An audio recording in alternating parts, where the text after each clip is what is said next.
People like to picture pearl diving as something graceful, elegant, white suits, blue water, sunlight on skin, treasure from the sea. That's not how it is. It's cold, it's heavy, and it's quiet in a way that makes you question if your heart is still beating. I'm 74 years old, and 3 times a week I slip into a dry suit, strap weights to my hips, and dive into the Gulf. Alone. Not for fun, not for tourists. I dive for a company that sells high-end pearls to clients who don't know my name and never will. They just see the shine. They don't see the blood on my fingertips from cracking open shells in salt water, or the way my lungs ache for hours after a deep drop, or the way the sea changes when you go too far down. I've been doing this for over 30 years. Used to be part of a team, now it's just me. Everyone else either quit or didn't come back. They call me crazy. They say, "You're too old for this, Grandma." But I keep going because I've learned something down there. Something no one wants to admit. The ocean doesn't just give, it watches, it keeps. And one dive, not so long ago, I went too deep. Past the shelf, past the markers, past the place we swore never to cross. And I saw something I've tried for years to forget.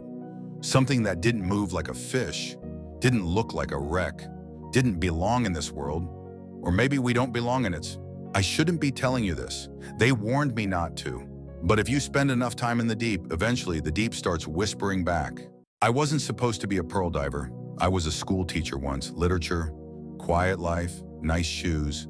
A husband who called me Little Wave because of how I used to laugh in ripples. But life does what it wants with you. He died young, lung cancer. The kind that moves fast like it's got somewhere else to be. After that, the classroom felt too quiet. I needed air, movement, a reason to breathe deeper. My brother-in-law was in the trade. He supplied cultured pearls to a workshop that catered to the very rich, the kind who order silence along with their jewelry. One day he said, "You've got good lungs. You swim like a knife. Come see what real work feels like." I was 43 when I did my first dive. Shallow, warm, barely 6 meters down. There's no motorboat, no tank. This is breath-only diving, old world style. You learn to read your body like scripture.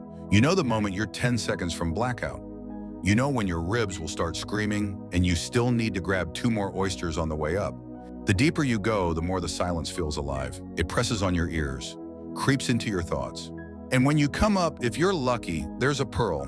Maybe big, maybe perfect, maybe a deformity that sells for twice as much because the client likes unusual imperfections. I've sold pearls to men in suits who pay 5 figures per gram. One went into a wedding ring for a billionaire's daughter. Another was sent to a private collector in Zurich who never even saw the sea. They don't know what we risk down there, what we give up. They don't know how many of us are left. Most divers don't make it past 50. Your lungs go, your knees, or the bends catch you slipping just once. But me, I stayed, year after year, long after the others gave up. And the deeper I went, the more the water changed. Not in temperature, not in color, in behavior. You start to feel watched, not by fish, not by sharks, by something deeper, older. And then there's the shelf, a sharp drop-off like the edge of the world. We were told never to go past it. Too deep, too dark, and bad stories. Old divers used to whisper about things they'd seen drifting up from there. Too long, too still. Things that didn't rot like they should have. Or eyes that didn't belong to any animal in the sea. I didn't believe it, not then. But eventually, you stay in the sea long enough, you run out of places to avoid. And the sea, it starts calling you by name. People look at me and see a grandmother, someone fragile, slow, someone who should be baking, knitting, sitting near a window with soft music and old books. They don't see the woman who straps weights to her waist at 5 a.m., walks barefoot across wet rocks, and drops silently into a hole in the ocean. But that's what I am. I've been diving for pearls for over 30 years. Not the cheap tourist kind, not the ones raised in little plastic cages or pulled by machines. I gather wild pearls and the rare ones, the ugly ones, the ones that fetch thousands because they weren't supposed to exist. They call me when someone important wants something unique. A pearl that's dark like a bruise or twisted like a fingerprint. That's where I come in. It's a small network, discreet, no logos, no storefronts, just quiet transactions between people who want to own pieces of the earth that fought not to be found. When I started, I was just trying to keep moving. I had nothing left. A widow, 43, no children, no savings, just time and grief, and lungs that still worked like they were made yesterday. The first dive changed me. Not spiritually, not metaphorically, physically. Something happens when you hold your breath in the dark long enough. Your blood shifts, your hearing sharpens. You start feeling currents like fingers brushing your ribs. You learn to count heartbeats instead of seconds. You know the moment a crab twitches behind a rock, not because you saw it, but because the silence shifted. The water teaches you things no human can, and it never forgets what you owe it. I remember the first time I found a black pearl the size of a grape. It was lodged in a deep shell, wedged between two barnacle-covered stones. I almost lost it, dropped it halfway up. But when I finally surfaced, gasping, holding it in my frozen hand, the buyer cried when he saw it, said it was alive with grief. He wore it around his neck until the day he died. After that, the clients got stranger, richer, more specific. I want one shaped like an eye. I want one with a flaw that looks like a crack. I want one that feels wrong when you hold it. And I kept finding them. I never asked where they went. I just took the money and kept diving. The place I go, we call it the South Shelf, about 90 meters out from the rocks where the sand gives way to reef, then to cliff. The drop-off is sharp. One breath, you're 20 meters deep. A few kicks later, it's black as coal and cold like winter teeth. That's the line, the shelf. We were told early on never go past it, not just because of the pressure, but because something's down there. Old legends, things the fishermen mutter about when they're drunk, stories of lights under the water, of humming vibrations in your chest, of bodies surfacing weeks after they disappeared, bloated, twisted, smiling. I didn't believe them. Not really, I thought it was fear talking. But even fear has a source. With every year I got braver, or maybe just lonelier. The dives got longer, the pearls rarer, the water quieter. And one morning, with the tide higher than usual, I swam past the marker buoy, right up to the edge of the shelf. And I thought maybe just a little deeper today, just enough to see what the others wouldn't. I didn't know then what I was opening. The sea has rules, and that day I broke one. The water was still that morning, not calm, still, like the ocean was listening. I'd been diving since before dawn. The air was sharp with salt, the sky low and gray. But I remember feeling clear, almost peaceful, like I belonged to the sea that day, like it had finally accepted me. I passed the reef with practiced strokes, checked my depth, 22 meters, then 30. Pressure was building in my sinuses, but nothing I couldn't handle. That's when I saw the shelf. The edge drops off like the world's unfinished sentence. Beyond it, just black. A kind of dark you don't swim into, you fall. And that day, I fell. I took one deep breath, let the weights pull me down, 40 meters, 45. Everything slows, then I saw it. A shell, half open, wedged in a crevice.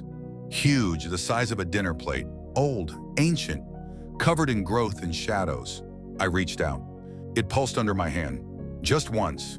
Then it opened wider, and inside, not a pearl, a cluster.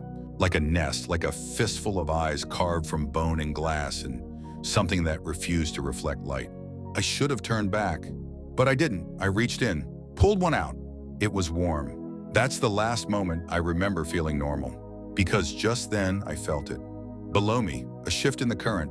No, not a current, a presence, something rising, slow, silent, not in a hurry, because it knew I couldn't run. I turned and kicked, hard, but the water was thick now, like syrup, like it didn't want me to leave. My ears popped, my chest screamed, and behind me, I saw it. A shape, too wide, not swimming, not moving, just appearing, piece by piece. First a fin, then something like a spine, then an eye. Open, lidless, large enough to hold my whole reflection. But it wasn't me in that eye. It was something else, something older, something patient. I shot upward, nearly passed out from the ascent, broke surface with a scream, salt water pouring from my nose, lungs on fire, collapsed on the rocks, clawing the earth like I was afraid it would pull me back under. The pearl was still in my hand. I don't remember holding it. It wasn't black, it wasn't white, it was colorless, clear as glass. And inside it, something moved. I didn't dive again for a month, but the dreams started right away. The dreams came the same night. Not dreams, really. Memories from somewhere I've never been. Endless halls under the sea, pillars carved from coral and bone, a soft sound like whale song, but slower, layered with whispers I couldn't understand. Every night I was back in the deep, but not as myself. I was inside something vast, quiet, and waiting. I stopped diving for a month after that. Told the broker I was sick. He didn't push. He just said, "When you're ready, there's someone asking for the clear one." That's what he called it, the clear one. The pearl I brought up. I still had it, wrapped in cloth, locked in a drawer, but I couldn't touch it. Every time I got near, I felt that pressure in my chest, like I was sinking again. I told myself I'd throw it back, but I didn't. I couldn't. Because the moment I thought about letting it go, the dreams got worse. I started hearing water in the walls, dripping even when the pipes were dry, and I'd wake to find puddles by my bed. Seawater, thick with tiny flecks of silver, like crushed shell. One morning I found sand in my sheets, fine, wet, black. And that's when I knew. I hadn't left the deep. It had followed me back. I returned to diving. What else could I do?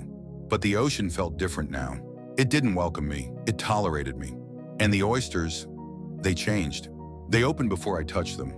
Some had no pearl, but something soft pulsing inside. One held what looked like a human tooth, round and smooth like it had grown there. The pearls I did find, they weren't normal. Too perfect, symmetrical in ways that made clients uneasy.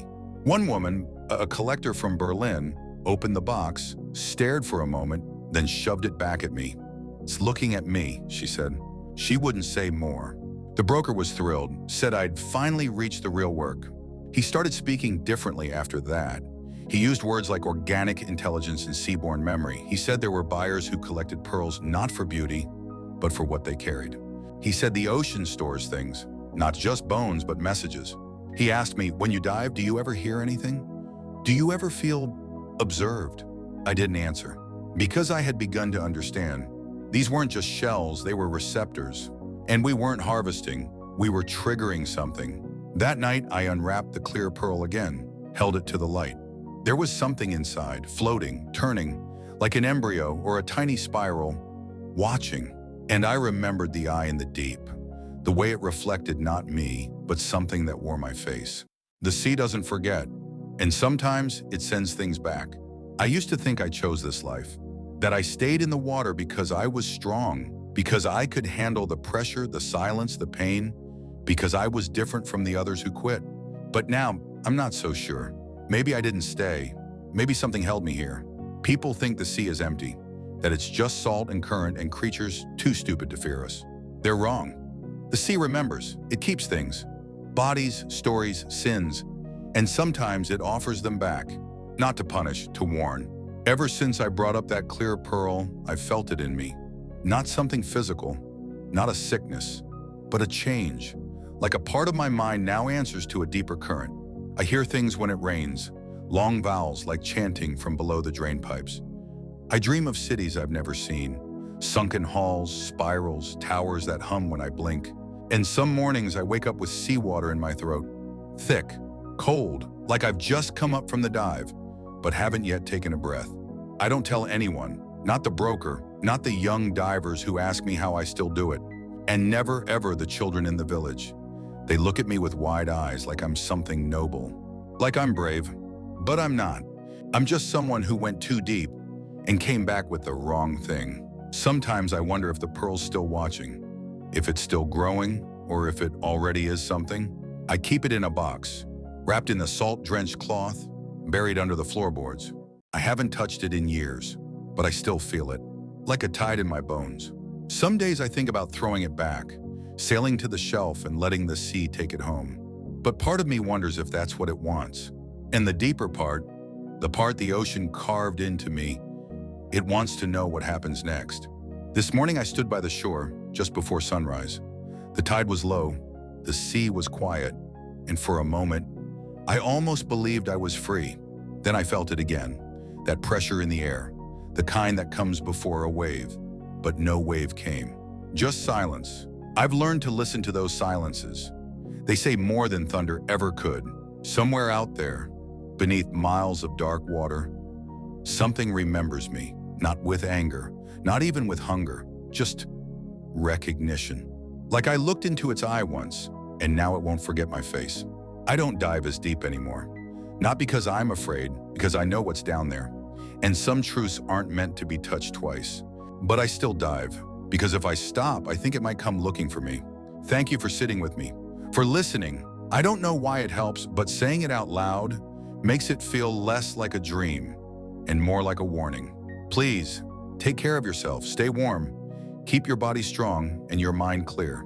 And if you ever find a pearl that seems too perfect, too heavy for its size, or warm in your hand like it's still alive, put it down and walk away.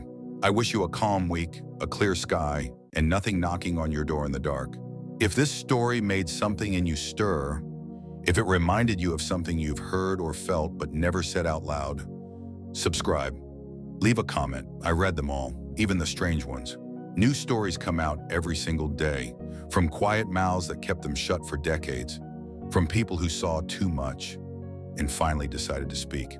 Tomorrow, I'll tell you about the old forest ranger in Maine who swears the watchtower at Station 9 hasn't had power since 1983, but the light still comes on every full moon. Until then, stay above water and never follow something you don't see clearly.